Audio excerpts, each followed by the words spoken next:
Now, supporters of ANC Secretary General Ace Magashule have criticized the South African media following reports of his imminent arrest. Now, after the arrests of former ANC MP Vincent Smith and officials implicated in the failed asbestos tender in the Free State, they've slammed what they describe as Hollywood-style arrests by the Hawks.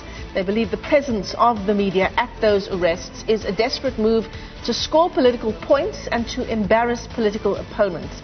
So is the media presence during arrests gratuitous, or is it a question of whether justice should be seen to be done? Let's unpack the story now. William Bird is Director of Media Monitoring Africa. He's also an expert in the field of ethical media practices. He joins us via our video link in Johannesburg. William, good morning. Thanks for coming on to the AM report.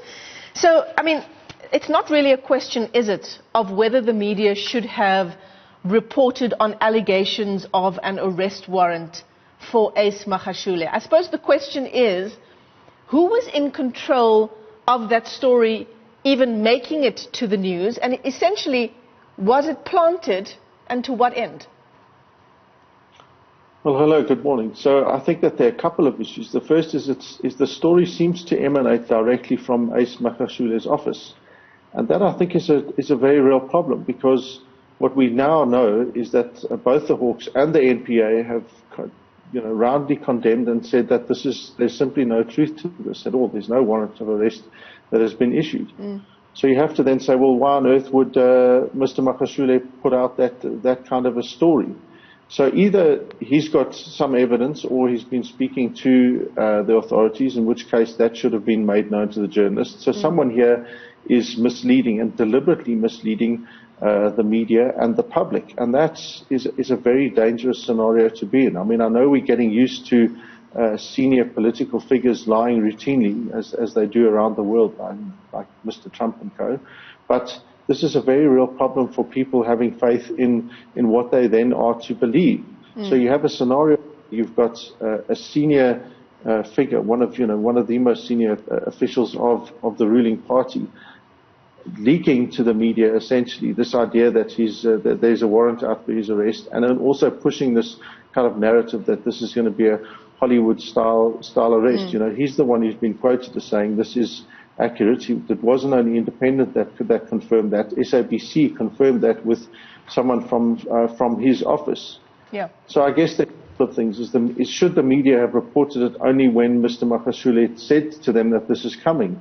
And from now on, what we know is that you simply can't believe what he tells you. And I think that for us to be in a position where the Secretary General of the ruling party is saying things that can no longer be believed it poses a fundamental problem for the ANC.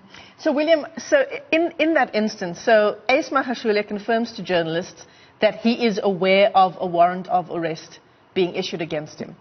Journalists would, of course, then speak to the Hawks, would speak to the relevant law enforcement authorities, who, as we now know, would have denied the existence of such a warrant. Are you saying that as journalists, we need to also take a step back and say, am I being used here, and to what end? There's no doubt. In this politically charged environment where that we've seen a string of very prominent arrests just before this, for someone who's then potentially in the eye of investigators to then leak that kind of information, you have to be saying, well, why is this? Especially if what they're saying is they're worried that it's going to be a Hollywood-style, arrest. In other words, it's kind of counterintuitive that he's saying, I'm worried that there's going to be a Hollywood-style arrest, and I don't really want the media there, or they shouldn't be there, because it undermines my integrity, etc., and seems to make me guilty when I'm not.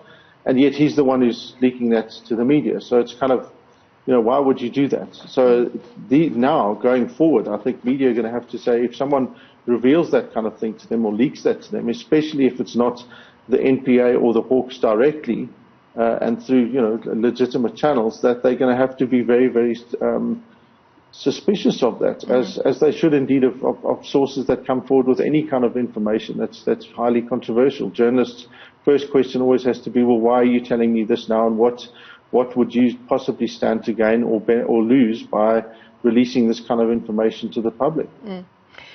So, William, supporters of the Secretary General of the ANC yesterday at Luthuli House, protesting there in support of the SG. And one of the things that some of those placards had to say was that this is an attempt to score political points. I mean, as a journalist, if you're going to get a call that arrests are being made, for example, in that controversial failed Free State asbestos project, 255 million rand there, in a climate where we've seen, some say, R1 trillion leave our country through corrupt means. I mean, if I get that call from the NPA, I'm certainly going to be there to get that arrest on camera. But again, the question is, should justice be seen to be done? Are we as journalists, again, being used possibly to score political points? Well, no, look, I think it's very different. If you've got a high-profile person who's going to be arrested, the NPA and the Hawks, etc., and the justice system will know that there's going to be legitimate public interest in reporting that story, and they know that the media are going to want to be there. So rather than leave it to some haphazard leak where only one media gets hold of it and then the others are saying, well, how come they knew and we didn't know about it? It's a far better thing to structure that and say, okay, this is where we are.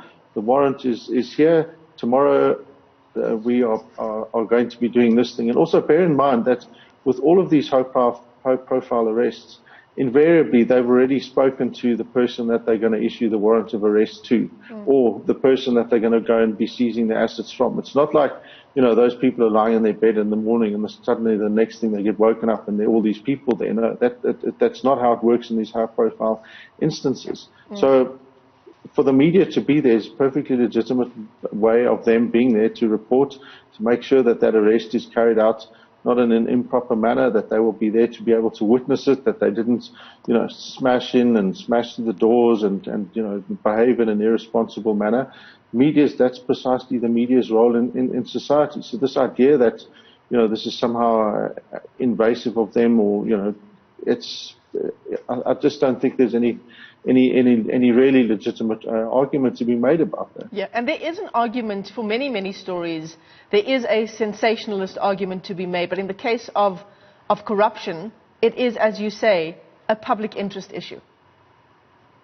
Yeah, we need to distinguish those two things between sensational and in the public interest. So you might have an incredibly sensational story where there may also be a public interest, and the potential arrest of Mr. Magashule is one of those stories. It is sensational, and it is also in the public interest to report it. But that's exactly why we need to be so careful when deciding, well, do we report this? And if this is the case, why haven't we got any confirmation from the Hawks or the NPA about this? And as we saw this week, when you don't have that, then suddenly the media's credibility gets undermined as well, because they're saying, well, why on earth were you reporting the story when the Hawks and the NPA have both clearly denied it, and then it looks, and indeed is in many instances, that the media were played in order to pursue this idea of getting precisely that, getting supporters to drum up this idea that there's some kind of a political conspiracy, when you're saying, well, that precise leak came only from Mr. Magashule, it didn't come from